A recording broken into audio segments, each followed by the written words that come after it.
Hello my dear friends, আজকে যে ওষুধটি সম্বন্ধে বলবো ওষুধটি হচ্ছে অ্যাক্টিয়া রেসিমোসা।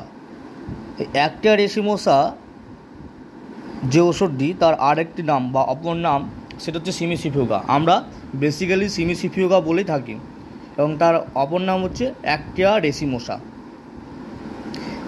এই অ্যাক্টিয়া রেসিমোসা বা সিমিসিফিউগার যে মূল কারণ বা যে রোগে ব্যবহার করা হয় তার কিছু আমি এখান থেকে তুলে ধরব।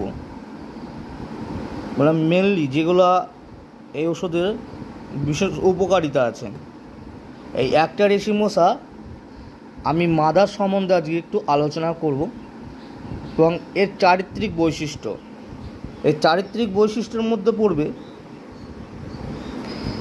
ঘাড়ে, মেরুদণ্ডে, পিঠে এবং কোমরে বাতের বেদনায় এবং স্ত্রীলোকদের বাতের বেদনায় অন্যান্য পীড়াতে ভালো কাজ করে।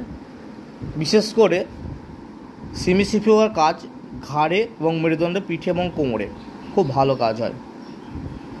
এবং যাদের বাতের সমস্যা আছে, এই বাতের সমস্যা কিছু কিছু জায়গায় টান ধরে থাকা, কামড়ানো, আটকে যাওয়া, খিল লেগে যাওয়ার মতো ব্যথা, সেখানে সিমিসিফিউগা ভালো কাজ করে। এবং সিমিসিফিউগা মাদার প্রতিদিন 10 ফোঁটা করে দিনে 2 বার খুব উপকারী। এবার বলছি স্ত্রী রোগদের ক্ষেত্রে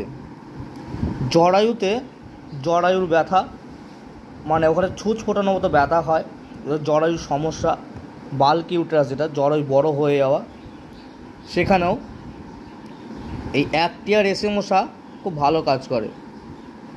এবং পিরিয়ডের সময়, মাসিকের সময় যে কালচে টাইপের মাসিক যাদের ভাঙছে হয়, সেখানেও এই সিমিসিফিউগা খুব ভালো কাজ করে। এবার চলে আসে আমরা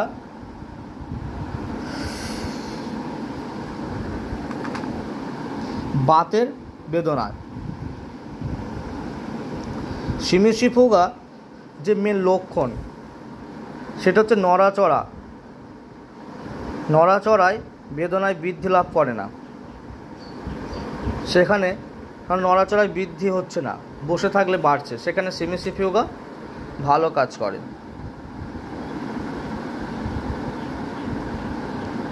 এরপর আপনারা দেখতে পারবেন আমি প্রতিটি সম্পূর্ণ পেজটার ভিডিও দিয়েছি এখানে, এবং এখান থেকে স্কিপ করেও আপনারা পড়তে পারবেন। ধন্যবাদ।